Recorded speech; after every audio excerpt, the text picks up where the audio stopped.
కుట్టు మిషన్లు పంపిణీపై TRS party ఆందోళన. గత ప్రభుత్వ కాలంలో ముస్లిం మహిళలకు పంపిణీ చేయాలనే ఉద్దేశంతో 20,000 కుట్టు మిషన్లు కొనుగోలు చేయబడ్డాయి.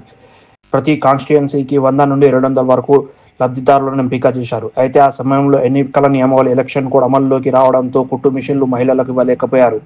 ప్రస్తుత ప్రభుత్వం ఆ నిల్వలో ఉన్న కుట్టు మిషన్లు ఇప్పుడు ఆన్లైన్ ద్వారా పంపిణీ చేయడానికి సన్నిద్ధమైంది. ఈ క్రమంలో పూర్వపు కేసీఆర్ ప్రభుత్వం వేసిన స్టిక్కర్లను తొలగించి ప్రస్తుత సీఎం రేవంత్ రెడ్డి స్టిక్కర్లను అతికించడం జరుగుతుందని ఆరోపించారు.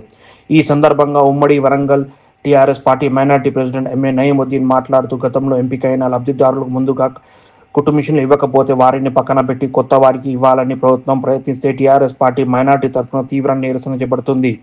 ఒక్కో కాన్స్టిట్యుయెన్సీ 200 కాకుండా 400 మిషన్లు ఇచ్చిన మేము తెలిపాం. కానీ పాత లబ్ధిదారులను విస్మరిస్తే మేము ఊరుకోమని హెచ్చరించారు. మోసం చేస్తున్నో తెలుస్తున్నది.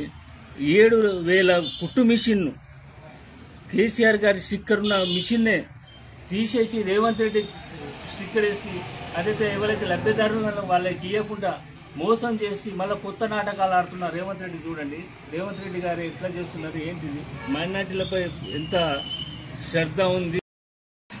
2.5 సంవత్సరాల కింద మహిళల కుట్టు మిషన్ ఇస్తానని గవర్నమెంట్ గత ప్రభుత్వం ప్రకటించడం జరిగింది.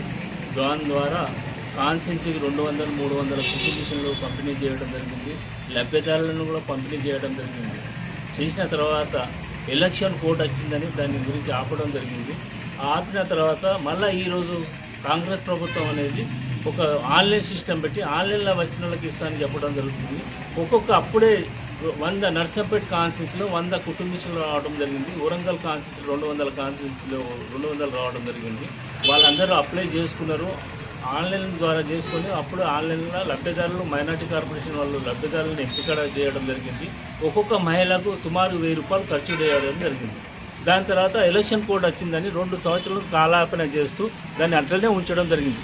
దాని తర్వాత ఈరోజు కాంగ్రెస్ ప్రభుత్వం వచ్చిన తర్వాత ఆ ఆన్లైన్ సిస్టమ్ పెట్టేసి ఆన్లైన్ ద్వారా ఇస్తామని చెప్పడం జరిగింది. ఈరోజు మాకు తెలిసింది మైనార్టీ ఈడీ వరంగల్కి రావడం జరిగింది. సార్, ఇది పద్ధతి కాదు. ఏదైతే లబ్ధిదారులు ఉన్నారో గత ప్రభుత్వం ఏదైతే ఎంపిక చేసిందో వాళ్ళకి ఇచ్చిన తర్వాత కొత్త వాళ్ళకి ఇవ్వాలని మేము కోరుతున్నాం. అలాగే రేవంత్ రెడ్డి కూడా కోరేది ఏంటంటే, మీరు ఒకవేళ ముస్లిం మహిళల మీద ప్రేమ ఉంటే, ఒకవేళ మీరు సత్యంగా తెలంగాణ ముఖ్యమంత్రిగా ఉండాలని ఉంటే, మైనార్టీలకు అభివృద్ధి చేయాలని మీకు ఉంటే, ఒక మహిళల గురించి ఒక కుట్టు మిషన్ గత ప్రభుత్వం 25 లక్షల కుట్టు మిషన్లు తెలంగాణలో వేయడం జరిగింది. ఈ రోజు మీరు ఇంతవరకు కూడా ఒక కుట్టు మిషన్ కొన్న దాఖలా లేదు. మీకు ఒకవేళ మైనార్టీ మహిళలపై ప్రేమ. ఫెయిర్ మీడియాకు స్వాగతం. మా ఛానల్ను సబ్స్క్రైబ్ చేసుకోండి మరియు మా వీడియోలను చూడండి. ప్రతి అప్డేట్ల కోసం బెల్ ఐకాన్ను ఆన్ చేయండి.